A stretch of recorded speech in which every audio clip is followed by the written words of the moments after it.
Okay, tracheoesophageal fistula is a very important topic. So it's the most common congenital abnormality. That's the first question.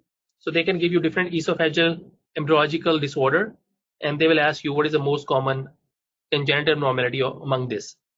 Or they can give you a clinical situation with associated with tracheoesophageal fistula, and they can ask you which one is more common. What is the diagnosis and which one is more common?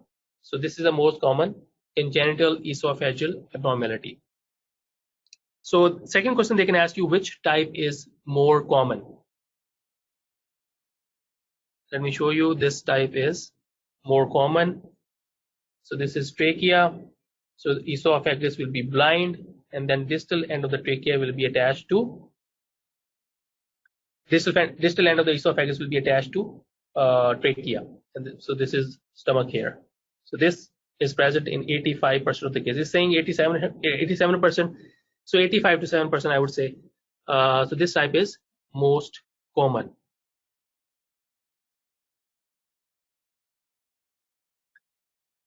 Esophageal atresia with distal tracheoesophageal fistula is most common. So let's draw it here. Esophageal atresia, tracheoesophageal fistula. This is stomach. So because patient has esophageal atresia, this is a blind esophagus. Food cannot go beyond this. So this, because during pregnancy, mother will develop polyhydramnios because the baby is not able to swallow. Abdominal distension happen. So when the baby is born, they have high risk of aspiration. They can have choking spells, vomiting after the first feed. Because of choking, they can have frothing, they can have bubbling. They cannot even swallow their saliva. That's why they can have frothing and bubbling. So because of aspiration, cyanosis can happen. Actually, the gastric content. So let me show you. So this is stomach, and stomach is attached to esophagus, and lower part of the esophagus is actually attached to trachea here. So the aspiration from the stomach can go up and go into the trachea, which can cause laryngospasm, which can result in cyanosis. If you want to diagnose clinically, pass the NG tube. You will not be able to pass because they have blind esophagus, blind end. And then they are associated with Vater and Vetral syndrome. What is Vater? V is vertebral abnormalities. Vertebral abnormalities. A is anorectal atresia. Anorectal atresia. T is tracheoesophageal fistula.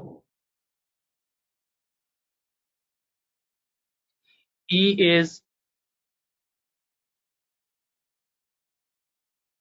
VAT is tracheoesophageal fistula, and R. This is tracheoesophageal. R is absent radius. And this is the thing I saw most of the time, that this is the thing they ask on the exam. So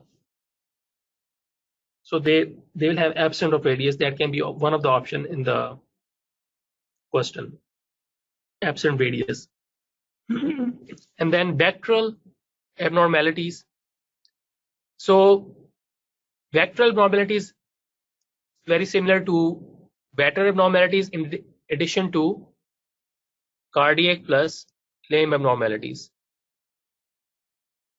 Rest of the things are same.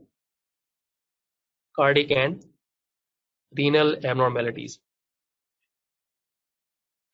Okay, if you see here in this image, let me draw this image again. So we have trachea, and then we have blind esophagus, and then distal end of the esophagus will be attached to trachea, and then this goes into the stomach. Because the air is going through the trachea here, and into the lung. So air can also pass through this fistula into the stomach. So if you do the chest X-ray on these patients, you can actually see a gas bubble in the stomach. Why this thing is helpful? Because if patient has a different type of esophageal abnormality, when there is a trachea and esophagus is completely blind and no distal end is attached here, like let's say this type, like pure esophageal ataxia. In this disorder, if you do the X-ray, you will not be able to see gastric bubble in pure esophageal ataxia. Or let's say if I give you another example, there is another abnormality in which there is a trachea like this, and both the ends are blind. Let's say this and this. Proximal end of the esophagus is blind and distal is also blind. X-ray will not show anything. So this is sometimes helpful to diagnose different types of tracheoesophageal fistula disorder.